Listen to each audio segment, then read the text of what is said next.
Today, we're going to show you how to make a delicious apple pie. First, you need some sugar, some spice, and maybe something nice. Toss it in the oven, and there you go, an apple pie, even with some crispy crust. Hell yeah! What the fuck? Okay, sugar, spice, something nice, stick in the oven, and pie, right?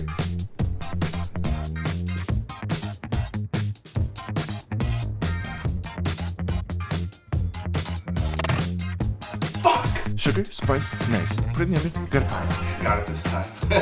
Oh, I got it. You're not gonna change on me, motherfucker.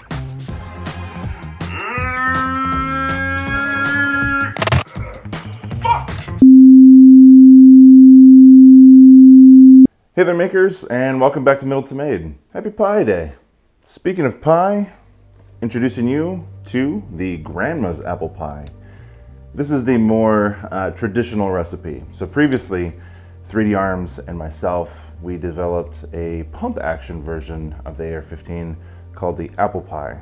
It's more American than apple pie, right? This is the more traditional recipe, Grandma's apple pie. Semi-automatic, super safety compatible, and it's a hell of a lot of fun. Let me walk you through some of the features. So, like I said, this is a semi-automatic AR15 lower receiver. There's a few features that make this notable and a little different than some of the other designs out there. First, you guys are familiar with the reinforced area on some of these receivers for the front takedown pin. Mine's no different. I have a reinforced area in the front takedown pin as well. It can be made in a variety of materials. I have them in printed aluminum if you come to me, but you can make this in pretty much whatever material you want. You know me, I love dovetails, so that thing's using a dovetail, and it's a little bit different than the version on the apple pie that I did with 3D Arms. The hole has been relocated for better leverage, so unfortunately this one won't work with the original, but maybe there'll be some updates for that. Who knows?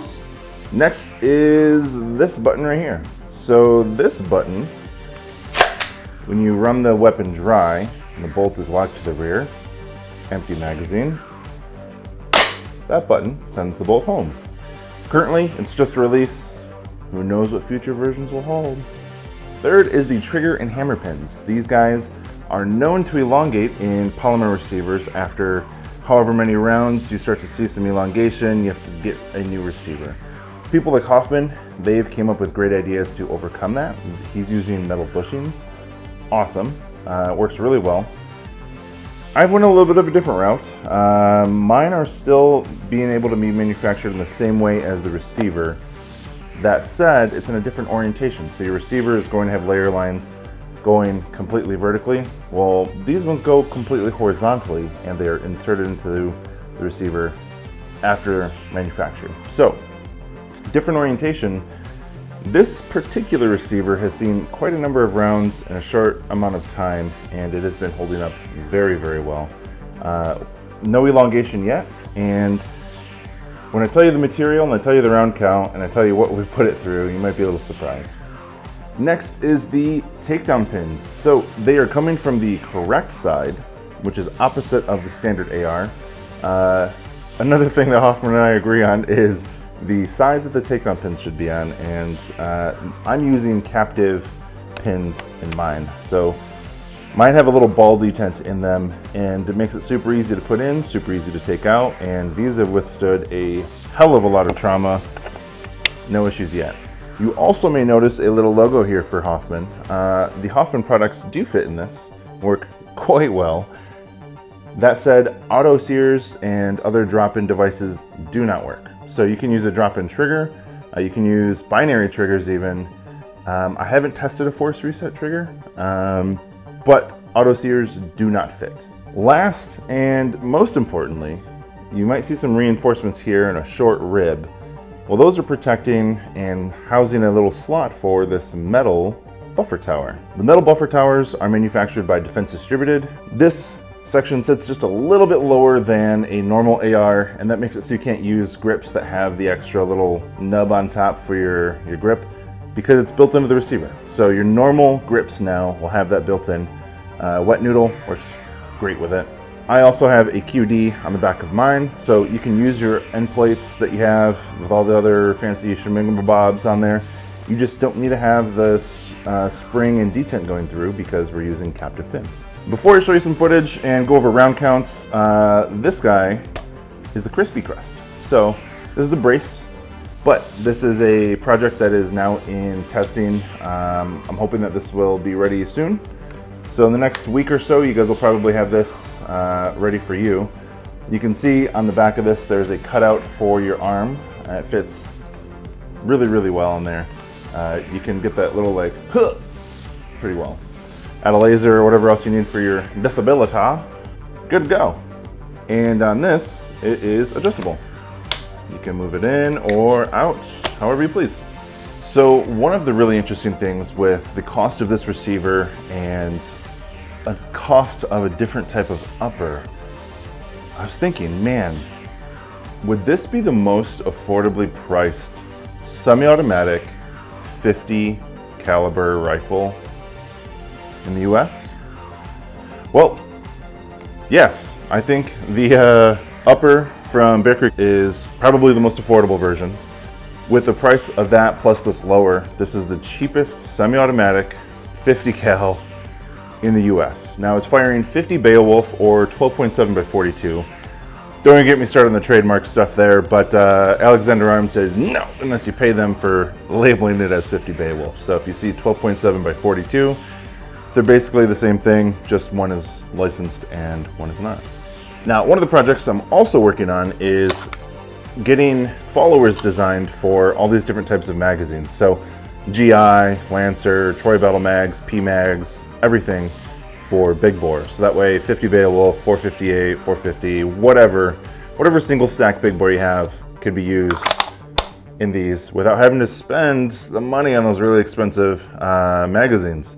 Now, I wanted to put an optic I thought I could trust on here, and I'm not an affiliate of these guys at all, but Lead and Steel sent me this, and they said that this is a super durable optic.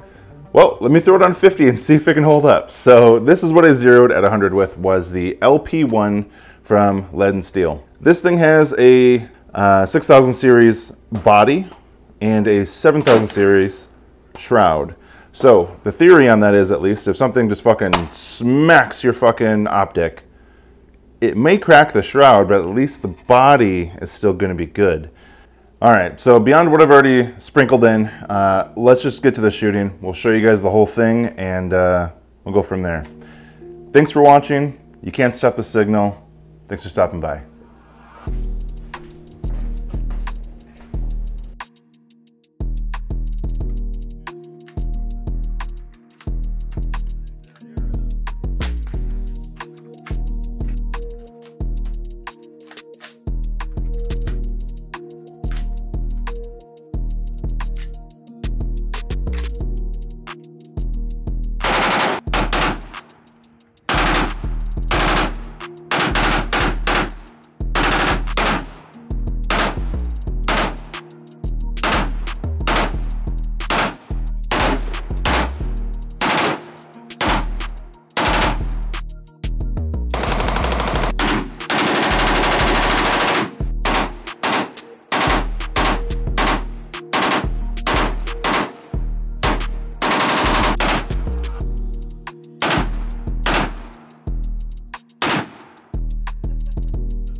Beowulf, Grandma's apple pie, super safe.